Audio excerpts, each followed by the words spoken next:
In South Korea, there are a number of national television networks, the three largest of which are KBS, MBC, and SBS. Most of the major television studios are located on Yeouido and Sungam-dong.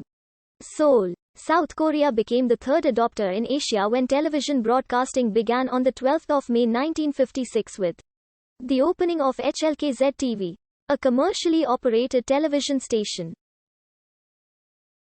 HLKZ-TV was established by the RCA Distribution Company in Seoul with 186 to 192 MHz, 100 watt output, and 525 scanning lines. Important genres of television shows include serial dramas, historical dramas, variety shows, game shows, news programs, and documentaries. All three networks have produced increasingly lavish historical dramas in recent years. Some South Korean television programs are available on satellite and multicultural channels in foreign countries. Korean television dramas have been widely popular in other East Asian, South Asian and Southeast Asian countries, and became popularized internationally at a later stage, with whole sets of videotapes or DVDs of series available with completed subtitles in different languages. Online subtitle websites are also created by numerous fan clubs to cater to a global audience. Shopping channels have become quite popular in recent years as well, and the models sometimes put on entertaining acts during product pitches. There are many cable operators in South Korea, such as T-Broad, C&M, CMB, and CJ Hello Vision. There are approximately 14 million cable TV subscribers nationwide. The cable operator provides TPS to its subscribers. Since the beginning of the 1950s, television was introduced to Korea by RCA to sell second-hand black and white TV sets as a marketing scheme. Some TV sets were strategically set up at Pagoda Park, others at the Seoul Station and Gangwon during this time. However, it was not until 1956 when South Korea began its own television broadcasting station, the HLKZ-TV, part of the KORCAD.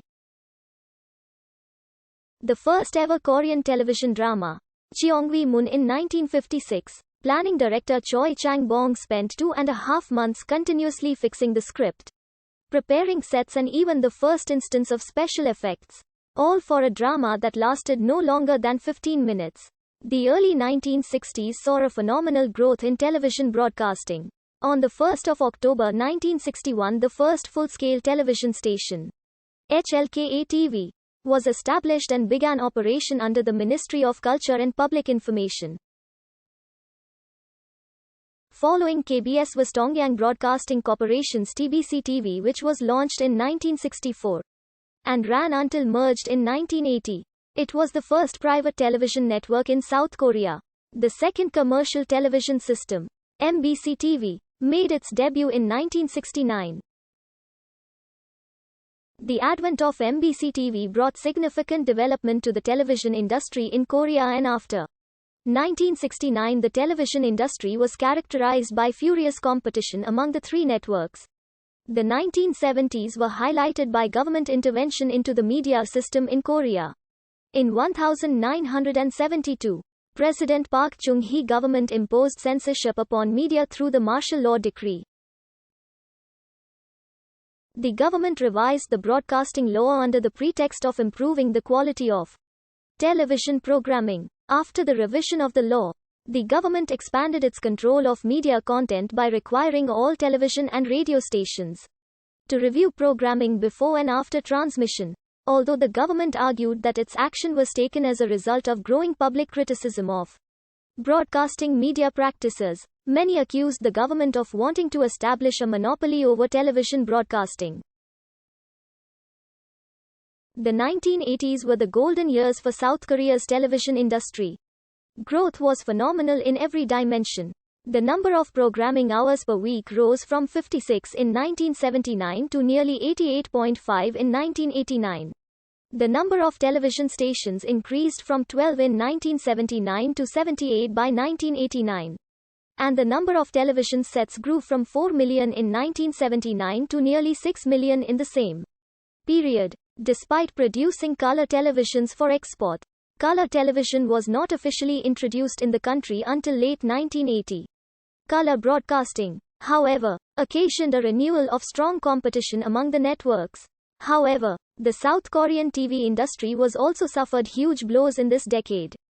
During Chun Doo-hwan's regime, several newspapers, broadcasters and publications were forcibly closed, or were merged into a single organization, one of which is TBC-TV, which was awarded to KBS. TBC-TV was then replaced by KBS2 TV. After the country's 1987 democratic reforms, several regulations were imposed to insulate broadcasters from political influence. For example, the National Assembly established the Foundation for Broadcast Culture to insulate MBC from political influence and KBS. At the beginning of the 1990s, with the introduction of cable television, the government initiated an experimental multi-channel and multi-purpose cable television service. In addition, South Korea launched its